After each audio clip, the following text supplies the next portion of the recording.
Hello दोस्तों, स्वागत है आपका अपने चैनल एग्जाम इज ऑन पे। एक बार फिर से मैं हाजिर हूँ 7 सितंबर 2020 की इंपॉर्टेंट इवेंट्स के साथ। आप वीडियो का हर एक फैक्ट काफ़ी ध्यान से सुने क्योंकि लास्ट में आपको 2 क्वेश्चंस के जवाब देने हैं। आज का पहला क्वेश्चन है, किस स्टेट गवर्नमेंट ने सभी मूवी थिएटर्स को 2 लाख का फिनेंशियल असिस्टेंस देने की घोषणा की है? वेस्ट बंगाल। वेस्ट बंगाल ने रिसेंटली घोषणा की है कि जितने भी सिंगल स्क्रीन मूवी थिएटर हैं राज्य में, उन सभी को 2 लाख रुपए का फिनेंशियल असिस्टेंस यानी वित्तीय मदद दी जाएगी। क्यों? वेस्ट बंगाल गवर्नमेंट का कहना है कि कोविड-19 के कारण और अम्फान साइक्लोन के कारण जो मूवी थिएटर्स हैं उनकी प्रॉपर्टी को बहुत डैमेज हुआ है, तो इसलिए कि वो सर्वाइव कर सकें तो 2 लाख रुपए की फिनेंशियल असिस्टेंस दी जाएगी वेस्ट बंगाल के द्वारा मूवी थिएटर्स को। और मूवी थिएटर्स को फिनेंशियल असिस्टेंस देने वाला वेस्ट बंगाल इंडिया का पहला राज्य बन गया है। आप देखिएगा, वेस्ट बंगाल की बात करें तो यह है मैप में आपका वेस्ट बंगाल। चर्चा में क्यों था? जो आईटी प्रोफेशनल रिटर्न हुए थे माइग्रेंट वर्कर के तौर पे, उनको जॉब देने के लिए कर्म भूमि पोर्टल वेस्ट बंगाल के द्वारा लॉन्च किया गया था। वेस्ट बंगाल की सीएम कौन है? ममता बनर्जी। गवर्नर कौन है? जगदीप धनखड़। आप याद रखिएगा। नेक्स्ट क्वेश्चन है, स्वायम स्कीम किस स्टेट गवर्नमेंट द्वारा लॉन्च की गई है? तो स्वायम स्कीम को लॉन्च किया गया है असम गवर्नमेंट द्वारा। असम में जो यूथ हैं, लगभग 2 लाख युवाओं को स्वायम स्कीम के अंतर्गत एम्प्लॉयमेंट जनरेट करने के लिए 50,000 रुपीज़ की, कितनी? 50,000 रुपीज़ की सीड फंडिंग दी जाएगी। सीड फंडिंग क्या होता है? किसी बिजनेस को स्टार्ट करने के लिए जो स्टार्टिंग में पूंजी लगती है, कैपिटल लगती है, उसको कहते हैं सीड फंडिंग। तो 50,000 रुपीज़ की सीड फंडिंग दी जाएगी असम गवर्नमेंट द्वारा स्वायम स्कीम के अंतर्गत। तो आप याद रखिएगा, असम को देखिए, ये है मैप में असम। कल मैंने पढ़ाया था कि काजीरंगा नेशनल पार्क का एरिया 3000 हेक्टेयर के आसपास बढ़ गया है। उसके अलावा असम में नॉर्थ ईस्ट की पहली स्किल यूनिवर्सिटी भी स्थापित की गई है। असम का डिब्रू साइखोवा नेशनल पार्क इस समय चर्चा में है और बाघजन गैस फील्ड भी चर्चा में है। असम के सीएम कौन है? सर्बानंद सोनोवाल। गवर्नर कौन है? जगदीश मुखी। और आप याद देखिएगा, वर्ल्ड का सबसे बड़ा रिवरिन आइलैंड यानी नदी द्वीप जिसका नाम है माजुली द्वीप, वो असम में ही पाया जाता है। नेक्स्ट क्वेश्चन, इंडियन हेल्प्समैन के नाम से किसको जाना जाता है?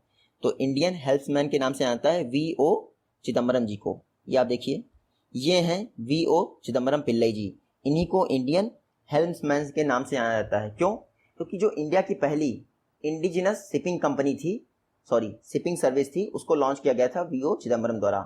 तूतीकोरिन से कोलंबो के बीच में ये शिपिंग सर्विस चलती थी।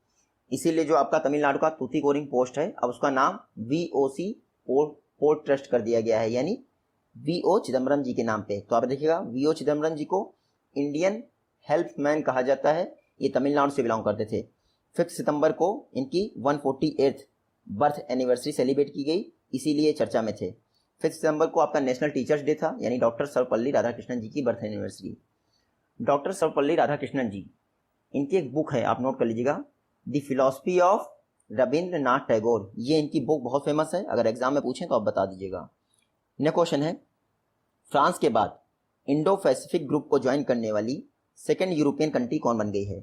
तो फ्रांस के बाद जर्मनी सेकेंड यूरोपियन कंट्री बन गई है जिसने इंडो पैसिफिक ग्रुप को ज्वाइन कर लिया है। तो आप देखिएगा, इंडो पैसिफिक ग्रुप को रिसेंटली जर्मनी द्वारा ज्वाइन किया गया है। पर्पस क्या है? चाइना का जो इफेक्ट बढ़ रहा है साउथ चाइना सी में और इधर मलक्का स्टेट के पास, उसको देखते हुए जर्मनी ने ये डिसीजन लिया है। फ्रांस पहली यूरोपियन कंट्री थी, अब जर्मनी सेकेंड यूरोपियन कंट्री हो गई है जिसने इंडो पैसिफिक ग्रुप को ज्वाइन कर लिया है। यह है मैप में जर्मनी। कैपिटल क्या है? बर्लिन। करेंसी क्या है? यूरो। जर्मनी के प्रेसिडेंट हैं फ्रैंक वॉल्टर स्टीनमायर, जबकि चांसलर कौन है? Angela Merkel. नेक्स्ट क्वेश्चन देखते हैं, वर्ल्ड का सेकेंड लार्जेस्ट रोड नेटवर्क किस कंट्री के पास है? तो वर्ल्ड का दूसरा सबसे बड़ा रोड नेटवर्क है इंडिया के पास। देखिए, रिसेंटली हमारे जो नितिन गडकरी जी हैं, minister of road transport and highway, वो सियाम यानी कि society of Indian automobiles manufacturing की जो 60th यानी 60वीं एनुअल जनरल कॉन्फ्रेंस हो रही थी, उस दौरान नितिन गडकरी जी ने अनाउंस किया कि इंडिया के पास वर्ल्ड का सेकेंड लार्जेस्ट रोड नेटवर्क है। अगर आपसे एग्जाम में ये पूछें कि लार्जेस्ट रोड नेटवर्क किसके पास है वर्ल्ड का, तो यूएस के पास है। सियाम के विषय में एक क्वेश्चन और है, इसलिए हम सियाम बाद में डिस्कस करेंगे। तो आप देखिएगा, इंडिया के पास वर्ल्ड का सेकेंड लार्जेस्ट रोड नेटवर्क है, जो कि फर्स्ट है यूएसए के पास। नितिन गडकरी जी ने यह भी बताया कि इंडिया में एक दिन में 30 किलोमीटर हाईवे बनता है। आज तक हाईएस्ट बना है 40 किलोमीटर एक दिन में। नेक्स्ट क्वेश्चन है हमारा, national institute of tribal research किस सिटी में स्थापित किया जाएगा? तो national institute of tribal research स्थापित किया जाएगा न्यू दिल्ली में। जो आपका नेशनल इंस्टीट्यूट होगा ट्राइबल रिसर्च के लिए, यहाँ पर जो ट्राइबल कम्युनिटी होती है उनकी लाइवलीहुड कंडीशन को बेहतर करने के लिए रिसर्च किए जाएंगे। कुछ दिन पहले मैंने आपको पढ़ाया था कि recently national tribal research conclave organise हुई थी। इनॉग्रेशन किया था अर्जुन मुंडा जी ने, जो हमारे ट्राइबल मिनिस्टर थे।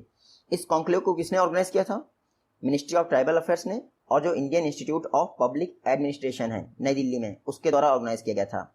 अब वहीं पर यानी Indian institute of public administration, उसके कैंपस में ही national institute of tribal research स्थापित किया जाएगा।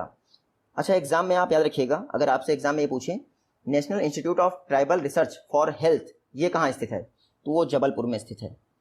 नेक्स्ट क्वेश्चन है, के सैलजा जी को ब्रिटिश मैगजीन प्रॉस्पेक्ट के द्वारा टॉप थिंकर घोषित किया गया है। आपको बताना है जो के सैलजा जी हैं वो इंडिया के किस स्टेट की हेल्थ मिनिस्टर हैं? तो के सैलजा जी केरला की हेल्थ मिनिस्टर हैं। आप ये देखिए, ये हैं के सैलजा जी, ये हैं केरला की हेल्थ मिनिस्टर। रिसेंटली जो ब्रिटेन की मैगजीन है प्रॉस्पेक्ट, उसके द्वारा के सैलजा जी को वर्ल्ड का टॉप थिंकर घोषित किया गया है। सेकंड नंबर पे कौन है? जो न्यूजीलैंड की प्राइम मिनिस्टर हैं जेसिंडा ऑर्डन, उनको सेकंड नंबर पे वर्ल्ड का टॉप थिंकर घोषित किया गया है। देखिए, जो प्रॉस्पेक्ट मैगजीन है ब्रिटेन की, उसके द्वारा टॉप 50 थिंकर्स की लिस्ट बनाई गई थी, जिसको के सैलजा जी ने टॉप कर दिया है। के सैलजा, ये नाम जरूर याद रखिएगा आप। केरल की हेल्थ मिनिस्टर हैं। यूनाइटेड नेशन ने भी इनको सम्मानित किया था। किस लिए? क्योंकि केरल में उन्होंने break the chain campaign launch किया था कोरोना को रोकने के लिए, और break the chain cartoon campaign भी लॉन्च किया था। केरल की बात करते हैं तो ये है मैप में केरला। केरल के सीएम कौन है? पिनराई विजयन। गवर्नर कौन है? आरिफ मोहम्मद खान। एक चर्चा में है न्यूज़, आप नोट कर लीजिएगा। केरल रिसेंटली एनएसओ ने 2017-18 के लिए लिटरेसी के डाटा जारी किया है। 2017-18 में सबसे ज़्यादा लिटरेसी रही है केरल में। यहाँ पर देखिएगा 96.2%, तो केरल में पहले से ही थी, कोई नई बात नहीं है। नेक्स्ट क्वेश्चन है, विद्या कनुका स्कीम किस स्टेट गवर्नमेंट द्वारा लॉन्च की गई है? तो विद्या कनुका स्कीम को लॉन्च किया गया है आंध्र प्रदेश गवर्नमेंट द्वारा। आंध्र प्रदेश ने रिसेंटली अपने स्टेट में स्टूडेंट्स के लिए विद्या कनुका स्कीम लॉन्च कर दी है। इसमें क्या होगा, जो स्टूडेंट्स होंगे उनको फ्री ऑफ कॉस्ट, फ्री में स्टेशनरी यानी बुक्स वगैरह, कॉपी किताबें, पेन, बैग्स, ये सब अवेलेबल करवाया जाएगा। तो आप देखिएगा, विद्या कनुका स्कीम आंध्र प्रदेश द्वारा लॉन्च की गई है स्टूडेंट्स के लिए। आंध्र प्रदेश मैप में देखिए आप पहले, ये है आंध्र प्रदेश। क्यों चर्चा में है? रिसेंटली इसने रमी और पोकर जैसे गेम्स पर बैन लगा दिया है। आंध्र प्रदेश गवर्नमेंट का कहना है कि रमी और पोकर जैसे गेम, जो ऑनलाइन गेम है, वो यूथ को यानी युवाओं को गलत डायरेक्शन में रह जा रहे हैं। अभी मैंने आपको बताया था कि एनएसओ ने 2017-18 के लिए लिटरेसी रेट जारी किया था, उसमें केरल ने टॉप किया था। खास बात यह है कि आंध्र प्रदेश इंडिया का लोवेस्ट लिटरेसी रेट वाला स्टेट है। पहले बिहार था, लेकिन अगर 2017-18 की बात करें तो इस दौरान lowest literacy rate Andhra Pradesh में देखा गया है 66.3% के आसपास, जबकि आपके बिहार में 70% से ऊपर के आसपास है। आंध्र प्रदेश ने आरोग्य मित्र अपॉइंट किए थे, इसलिए भी चर्चा में था। आंध्र प्रदेश के सीएम कौन है? वाई.एस. जगनमोहन रेड्डी। गवर्नर है विश्वभूषण हरिचंदन। और भाषा के आधार पर स्टैब्लिश होने वाला इंडिया का पहला राज्य है आंध्र प्रदेश। नेक्स्ट क्वेश्चन है, इंडिया का फर्स्ट फुटबॉल ट्रेनिंग ऐप एन जोगो किसके द्वारा लॉन्च किया गया है? तो एन जोगो को लॉन्च किया गया है किरण रिजिजू, जो कि हमारे स्पोर्ट एंड यूथ मिनिस्टर हैं किरण रिजिजू जी। उन्होंने पूरे भारत में फुटबॉल प्लेयर्स को ऑनलाइन ट्रेनिंग देने के लिए ये एन जोगो मोबाइल ऐप लॉन्च कर दिया है। एन जोगो मोबाइल ऐप इंडिया का पहला फुटबॉल ट्रेनिंग ऐप है। यहाँ पर देखिएगा, देखिए किरण रिजिजू के साथ जो आपके बाईचुंग भूटिया, ये हैं बाईचुंग भूटिया जी। ये कहाँ से बिलोंग करते हैं? सिक्किम से, फॉर्मर फुटबॉल प्लेयर हैं। इनके साथ मिलकर किरण रिजिजू जी ने ये लॉन्च किया है। नेक्स्ट क्वेश्चन है, 60 स्टारलिंक सैटेलाइट लॉन्च करने वाली स्पेस एजेंसी का नाम क्या है? रिसेंटली 60 स्टारलिंक सैटेलाइट लॉन्च किए हैं स्पेस एक्स ने। जो स्टारलिंक प्रोग्राम है ये स्पेस एक्स का प्रोग्राम है, तो आप चाहे जितने सैटेलाइट हों, आप याद रखिएगा स्टारलिंक हमेशा स्पेस एक्स द्वारा लॉन्च किए जाएंगे। स्पेस एक्स ने जो इसका सबसे हैवी रॉकेट है फॉल्कन 9, उसकी मदद से ये 60 स्टारलिंक सैटेलाइट लॉन्च किए हैं। स्पेस एक्स इसलिए चर्चा में है क्योंकि इसके जो फाउंडर एंड सीईओ हैं एलॉन मस्क, वो वर्ल्ड के 3rd रिचेस्ट पर्सन बन गए हैं मार्क जुकरबर्ग को पीछे छोड़कर। स्पेस एक्स की स्थापना कब हुई थी? 2002 में। हेडक्वार्टर है इसका कैलिफोर्निया, और मैंने अभी बताया फाउंडर एंड सीईओ कौन है? Elon Musk. नेक्स्ट क्वेश्चन है, हेल्दी एयर ये एक रूम फ्रेशनर है, किसके द्वारा डेवलप किया गया है? तो हेल्दी एयर को डेवलप किया गया है डायट द्वारा। डायट डिफेंस मिनिस्ट्री के तहत, ये एक डिफेंस यूनिवर्सिटी है जो कि पुणे में स्थित है। फुल फॉर्म क्या है? Defence institute of advanced technologies, ये पुणे में स्थित है। इसी के द्वारा हेल्दी एयर नाम का रूम फ्रेशनर डेवलप किया गया है। पर्पस क्या है? जो आपका हेल्दी एयर रूम फ्रेशनर है, इसमें हर्बल चीज़ें ही यूज़ की गई हैं। खास बात है, इम्यूनिटी भी बूस्ट करेगा अगर रूम फ्रेशनर के तौर पे आप हेल्दी एयर को यूज़ करेंगे। तो इसको डायट द्वारा डेवलप किया गया है। डायट पुणे में स्थित है और डायट के जो वाइस चांसलर हैं उनका नाम क्या है? सीपी राम नारायण, लेकिन चांसलर हमेशा डिफेंस मिनिस्टर ही होते हैं। नेक्स्ट क्वेश्चन है, एबीबी इंडिया को आईजीबीसी का गोल्ड सर्टिफिकेशन प्रोवाइड किया गया है। आपको बताना है एबीबी इंडिया का हेडक्वार्टर कहाँ स्थित है। तो एबीबी ये एक स्विस कंपनी है, इसका हेडक्वार्टर है ज्यूरिख स्विट्जरलैंड में। रिसेंटली एबीबी इंडिया का जो नासिक स्थित प्लांट है उसको Indian green business council IBC द्वारा गोल्ड सर्टिफिकेशन दिया गया है। क्यों? क्योंकि जो एबीबी इंडिया की बिजनेस जो प्लांट है नासिक में, वो मोस्टली सोलर एनर्जी पे चलता है, इसीलिए एबीबी इंडिया को इंडियन ग्रीन बिजनेस काउंसिल द्वारा रिसेंटली गोल्ड सर्टिफिकेशन दिया गया है। आप सभी को पता है आईजीबीसी यानी इंडियन ग्रीन बिजनेस काउंसिल सभी कंपनीज को गोल्डन, प्लेटिनम इस तरह के सर्टिफिकेट देती है जो भी क्लीन और ग्रीन एनर्जी को प्रमोट करते हैं। रिसेंटली एबीबी इंडिया को इन्होंने दिया है। बात करते हैं आईजीबीसी की, इंडियन ग्रीन बिजनेस काउंसिल 2001 में स्थापना हुई थी। हेडक्वार्टर इसका हैदराबाद में है। नेक्स्ट क्वेश्चन है, सिडबी ने एमएसएमई इकोसिस्टम को डेवलप करने के लिए किस स्टेट गवर्नमेंट के साथ पार्टनरशिप की है? तो सिडबी द्वारा रिसेंटली महाराष्ट्र गवर्नमेंट के साथ पार्टनरशिप की गई है ताकि महाराष्ट्र में एमएसएमई इकोसिस्टम को डेवलप किया सके। एमएसएमईज को प्रमोट करने के लिए बेसिकली ये पार्टनरशिप की गई है सिडबी द्वारा। इसमें क्या होगा? सिडबी द्वारा एक प्रोजेक्ट मैनेजमेंट यूनिट स्थापित किया जाएगा जो कि एमएसएमईज की हेल्प करेगा इस्टेब्लिशमेंट में। तो आप इतना याद रखिएगा, सिडबी ने महाराष्ट्र गवर्नमेंट के साथ पार्टनरशिप की है एमएसएमई इकोसिस्टम को बूस्ट करने के लिए। सिडबी की बात करें, small industries development bank of India 2 अप्रैल 1990 को स्थापना हुई थी। हेडक्वार्टर इसका लखनऊ में है, आप याद रखिएगा। और चेयरमैन कौन है? मोहम्मद मुस्तफ़ा। नेक्स्ट क्वेश्चन है, पीएमबीजेपी के तहत कितने इम्यूनिटी बूस्टिंग प्रोडक्ट लॉन्च किए गए हैं? तो प्रधानमंत्री भारतीय जन औषधि परियोजना के तहत 8 इम्यूनिटी बूस्टिंग प्रोडक्ट लॉन्च किए गए हैं। कोविड-19 क्राइसिस को देखते हुए ये 8 इम्यूनिटी बूस्टिंग प्रोडक्ट लॉन्च किए गए हैं प्रधानमंत्री भारतीय जन औषधि परियोजना के तहत। आप लोग सोच रहे होंगे प्रधानमंत्री भारतीय जन औषधि परियोजना ये कब लॉन्च हो गई? देखिए, ये 2008 में लॉन्च हुई थी। एक कैंपेन के तौर पे पहले इसको लॉन्च किया गया था। Ministry of chemical and fertiliser के तहत जो डिपार्टमेंट ऑफ फार्मास्यूटिकल है उसके अंतर्गत ये योजना लॉन्च की गई थी। इसको रन कौन कर रहा है यानी इम्प्लीमेंटिंग एजेंसी कौन है? तो BPPI bureau of pharma PSUs of India, इसके द्वारा इसको इम्प्लीमेंट किया जा रहा है। तो प्रधानमंत्री भारतीय जन औषधि परियोजना के तहत ये 8 इम्यूनिटी बूस्टिंग प्रोडक्ट लॉन्च किए गए हैं कोविड-19 क्राइसिस को देखते हुए। नेक्स्ट क्वेश्चन है, किस स्टेट गवर्नमेंट द्वारा वाटर सेट डेवलपमेंट प्रोजेक्ट के लिए वर्ल्ड बैंक के साथ पार्टनरशिप की है? रिसेंटली कर्नाटका गवर्नमेंट ने वर्ल्ड बैंक के साथ पार्टनरशिप की है वाटर सेट डेवलपमेंट के लिए। इसमें क्या होगा? लगभग 10 लाख हेक्टेयर लैंड में वाटर सेट डेवलप किए जाएंगे। देखिए, कर्नाटका गवर्नमेंट का टोटल कॉस्ट है इस प्रोजेक्ट का 600 करोड़। कितना? 600 करोड़ की कॉस्ट है। इसमें वर्ल्ड बैंक कितना देगा? 480 करोड़ वर्ल्ड बैंक देगा। इसीलिए कर्नाटक गवर्नमेंट ने वर्ल्ड बैंक के साथ पार्टनरशिप की है। बाकी का जो 120 करोड़ है वो कर्नाटक गवर्नमेंट अपने पास से लगाएगा। तो आप देखिएगा, रिसेंटली वर्ल्ड बैंक ने कर्नाटक गवर्नमेंट के साथ पार्टनरशिप की है वाटर सेट डेवलपमेंट प्रोग्राम के लिए। बात करते हैं कर्नाटका की, तो यहाँ मैप में देखिए ये है कर्नाटक। क्यों चर्चा में है?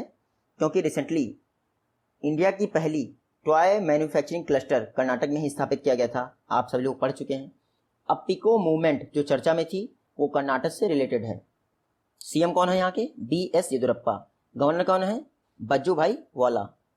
नेक्स्ट क्वेश्चन है, इंडिया के चीफ स्टैटिस्टिशियन कौन अपॉइंट किए गए हैं? तो मुख्य सांख्यिकी अधिकारी इंडिया के अपॉइंट किए गए हैं शिवाजी। ये आप देखिए, ये हैं छत्रपति शिवाजी।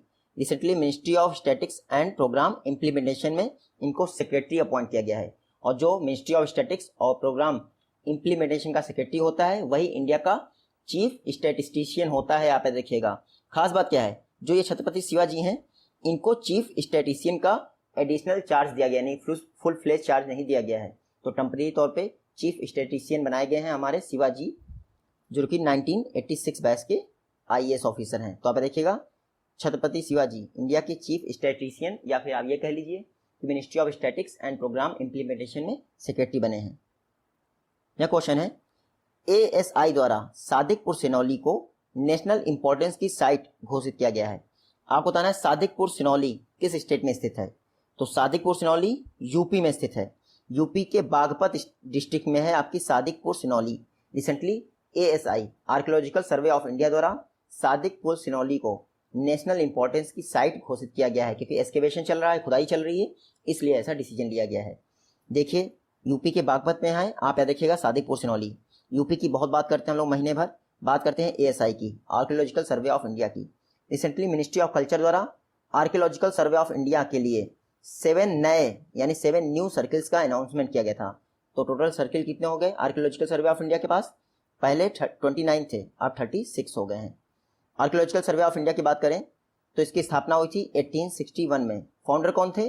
अलेक्जेंडर कनिंघम, जिनको फादर ऑफ इंडियन आर्कियोलॉजी यानी भारतीय पुरातत्वविद का जनक कहा जाता है।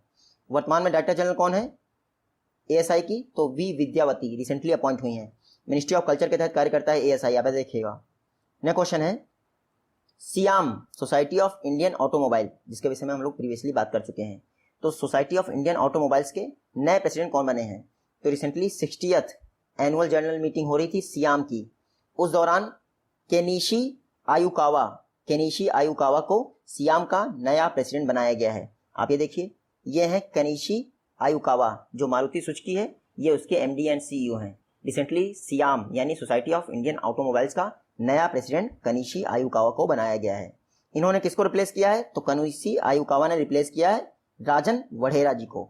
इसके अलावा आप ये भी याद रखिएगा कि सियाम का नया वाइस प्रेसिडेंट किसको बनाया गया है?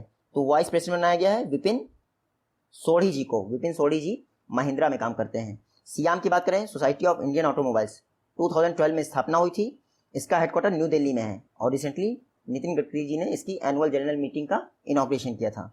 ये है प्रीवियस वीडियो के क्वेश्चन और ये है आज की वीडियो से क्वेश्चन। आई होप कि आप इन दोनों का जवाब दे पाएंगे। जल्दी ही मिलते हैं आपसे अपनी नेक्स्ट वीडियो में, तब तक के लिए take care, goodbye and जय हिंद।